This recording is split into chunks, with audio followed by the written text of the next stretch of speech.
Hi friends, ಎಲ್ಲರಿಗೂ ನಮಸ್ಕಾರ. ಈ ದಿನದಲ್ಲಿ ನಾನು ಪಲಾವ್ ಮಾಡೋದು ಹೇಗೆ, ಬಾತ್ ಮಾಡೋದು ಹೇಗೆ ಅಂತ ಅಂದ್ಬಿಟ್ಟು ವಿಡಿಯೋ ಮಾಡಿದ್ದೀನಿ. ಬನ್ನಿ ನೋಡೋಣ.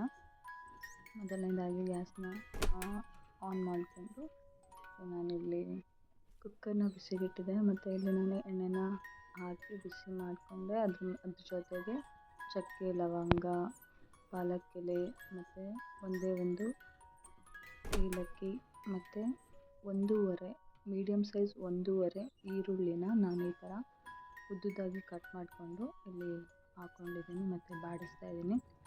ಸ್ವಲ್ಪ ಬಾಡಿಸ್ತಾ ಮತ್ತು ಶುಂಠಿ ಬೆಳ್ಳುಳ್ಳಿ ಪೇಸ್ಟು ಮತ್ತು ಪುದೀನ, ಕೊತ್ತಂಬರಿ ಸೊಪ್ಪು ಮತ್ತು ಖಾರಕ್ಕೆ ಎಷ್ಟು ಬೇಕೋ ಅಷ್ಟು ನಾನಿಲ್ಲಿ ಮೆಣಸಿನ್ಕಾಯಿನ ಹಾಕ್ಕೊಂಡಿದ್ದೀನಿ. ನಾನಿಲ್ಲಿ 4 ಮೆಣಸಿನ್ಕಾಯಿ ಹಾಕ್ಕೊಂಡಿದ್ದೀನಿ. ಖಾರ ಇತ್ತು ಅಂತ, ನಿಮಗೆ ಎಷ್ಟು ಖಾರ ಬೇಕು ನೀವು ಅದನ್ನು ಯೂಸ್ ಮಾಡ್ಕೋಬೋದು.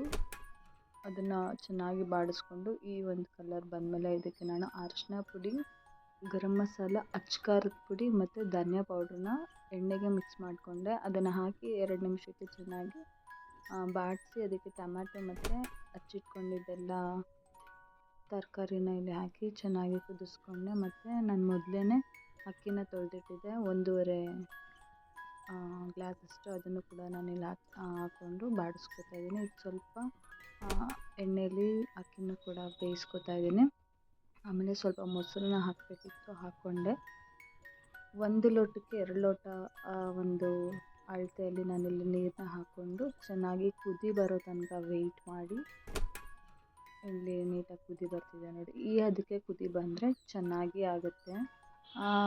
ಬೇರೆ ಟೈಮಲ್ಲಿ ಮಾಡಿದಾಗ ತರಕಾರಿನೇ ಬೇರೆ, ಅನ್ನನೇ ಬೇರೆ ಬೆಂದಿರುತ್ತೆ. ಆ ಥರ ಆಗೋದಿಲ್ಲ. ಈ ಥರ ಚೆನ್ನಾಗಿ ಕುದಿ ಬಂದಾಗ ನಾವು ಮುಚ್ಚಳನ ಹಾಕ್ಕೋಬೇಕು. ಆಗ ಎಲ್ಲ ಕಡೆಯೂ ತರಕಾರಿ ಮತ್ತು ಅನ್ನ, ಅಕ್ಕಿ ಎಲ್ಲ ಒಂದೇ ಇದರಲ್ಲಿ ಆಗಿರುತ್ತೆ.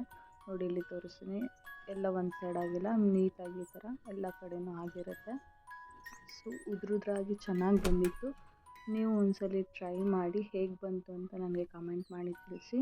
ಅದಕ್ಕೆ ನಾನು ಈ ವಿಡಿಯೋ ನೀಟಾಗಿ ಬಂದಿಲ್ಲ, ಯಾಕೆಂದರೆ ಸ್ವಲ್ಪ ಕ್ಯಾಮ್ರಾ ಪ್ರಾಬ್ಲಮ್ ಆಗಿತ್ತು.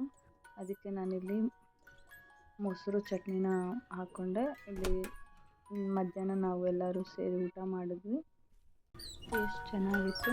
ನೀವು ಒಂದ್ಸಲಿ ಟ್ರೈ ಮಾಡಿ. Thank you so much.